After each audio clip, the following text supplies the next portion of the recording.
Hello everyone, মোৰ অন্য এটা ভিডিঅ'লৈ আপোনালোক সকলোকে স্বাগতম জনাইছোঁ। এই সেউজীয়া চাহ বাগানৰ মাজে মাজে দেউতা আৰু মই আহি আছোঁ বজাৰলৈ বুলি।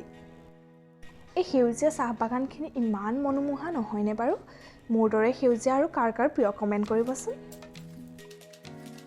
এইখনেই হৈছে আমাৰ দেওবৰীয়া সাপ্তাহিক বজাৰ। বজাৰৰ পৰা এয়া দেউতাই লৈ লৈছে ঘৰৰ প্ৰয়োজনীয় শাক-পাচলি। আৰু এয়া আমি এতিয়া লৈ লৈছোঁ মাটিৰ চাকি, কিয়নো আজি হৈছে দীপাৱলী। সেইবাবে দীপাৱলী উপলক্ষে অলপ সৰহকৈ চাকি ল'ব লাগিব, কিয়নো আমি ভাবিছোঁ এবাৰ 108 গছ চাকি জ্বলাম। সেইকাৰণে অলপ সৰহকৈ চাকি লৈ লৈছোঁ।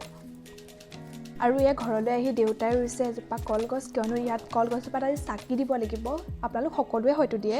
আৰু এয়া মই লাগি গৈছোঁ পূৰা চাকিত শলিতা বটাত, কিয়নো বহুতখিনি শলিতা বাতিব লাগিব। সেইকাৰণে দিনৰ ভাগৰ পৰাই আৰম্ভ কৰিছোঁ, নহ'লে সন্ধ্যা লগা বহুত বেছি লৰালৰি হয়। সেইকাৰণে কামত লাগি গৈছোঁ এয়া মই। আৰু এয়া চাওকচোন আমাৰ ঘৰৰ আগফালৰ পৰিৱেশ। লাহে লাহে পথাৰখনো সোণালী হ'বলৈ আৰম্ভ কৰিছে। কেইটামান দিনৰ পাছত খেতিয়কসকলে এই সোণগুটিখিনি ঘৰলৈ চপাই নিব। সঁচাকৈ ইমান ধুনীয়া পৰিৱেশ নহয়নে? আৰু এইজনী হৈছে মোৰ ভণ্টি, একদম ড্ৰামী বাছ। দেখিছেনে? একদম কেমেৰাটো উলিয়াবহে লাগে, একদম ড্ৰামা তাই ষ্টাৰ্টেই হৈ যায়। আৰু এয়া গধূলি হোৱাৰ লগে লগে আমি ঘৰৰ সকলোৱে মিলি চাকি বন্তি জ্বলাইছোঁ। চাওকচোন আপোনালোকে আমাৰ ঘৰৰ পৰিৱেশ, কমেণ্ট কৰিব কিন্তু দেই কেনেকুৱা লাগিছে। আৰু শেহতীয়াকৈ সকলোলৈকে দীপাৱলীৰ শুভেচ্ছা জনালোঁ। আৰু আপোনালোকে মোৰ চেনেলটো কিন্তু ছাবস্ক্ৰাইব কৰি দিব দেই, আৰু লাইক কমেণ্টো কৰিব।